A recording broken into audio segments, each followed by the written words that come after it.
জনগণ কি ব্যাপার, সবাই কি ভালো আছেন? আশা করি সবাই ভালো আছেন। আহ, বাড়িতে পরিবেশ সুন্দর রাখার জন্য আপনি কি করতে পারেন? একটু ভাবুন তো কি করতে পারেন। যদি আমার মতো এরকম বাসার ছাদের বাসা হয়ে থাকে আর কি, তো সেক্ষেত্রে আপনি বাসার সৌন্দর্য বাড়ানোর জন্য আপনি ফুল গাছ লাগাতে পারেন। তো আসুন আপনাদেরকে দেখাই। এখানে দেখতে পাচ্ছেন, এটা একটি গাছ, ফুল গাছ, গোলাপ গাছ। এটাও একটি গোলাপ গাছ। এখানে একটা ফুল গাছ আছে, এটার নাম আমি সঠিক জানি না। এখানে কিন্তু একটি গোলাপ গাছ, তাছাড়া এখানে দেখতে পাচ্ছেন আরো কয়েক ধরনের গাছ আছে, এবং এখানেও আরো দুইটি ফুলের গাছ আছে। তো এটা কিন্তু আরো অনেক সৌন্দর্য বৃদ্ধি করেছে এই বাসার। খুবই সুন্দর লাগছে। এখানে দেখতে পাচ্ছেন, যারা নিচে থেকে দেখবে তারা কিন্তু এই সৌন্দর্যটাকে উপলব্ধি করতে পারবে।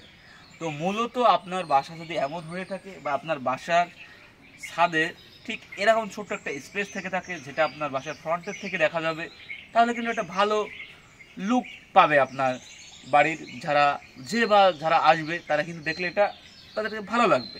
তো আপনার এটা বাড়ির সৌন্দর্য বাড়াচ্ছে। তো আপনারা কিন্তু চাইলে বাসার যে ছোটোখাটো স্পেস থাকে, আর ঠিক আছে, তাছাড়া অনেকেই আছে, এখন আমরা দেখতে পাচ্ছি যে বাসার ব্যালকনিতে ব্যালকনিতে এরকম টপ ঝুলিয়েও ফুল গাছ লাগাচ্ছে। এটারও একটা অন্যরকম সৌন্দর্য বৃদ্ধি পায়, ঠিক আছে। আর তাছাড়া আমি যেহেতু গ্রামে থাকি, আমার বাসার আশপাশে কিন্তু বাঁশবাগানও আছে, যেটা শহরের অঞ্চলে বাঁশবাগান দেখা খুবই টাফ ব্যাপার। এখানে দেখতে পাচ্ছেন বাঁশ গাছ আছে, যেটা আমার ছাদে চলে এসেছে সরাসরি। একটি বাঁশ ওইখান থেকে আমার ছাদে চলে আসছে, আপনারা দেখতে পাচ্ছেন কত সুন্দরভাবে এসেছে। তাও গ্রামের একটা পরিবেশই অন্যরকম। এখানে আপনাদেরকে মানে খুবই শহরে যারা থাকে তাদেরকে অনেক কিছু দেখতে পায় না, কিন্তু অনেক ফল পায়, কিন্তু সেই গাছটি কেমন জানে না। তো আমি আপনাদেরকে একে একে অনেক কিছু দেখাবো।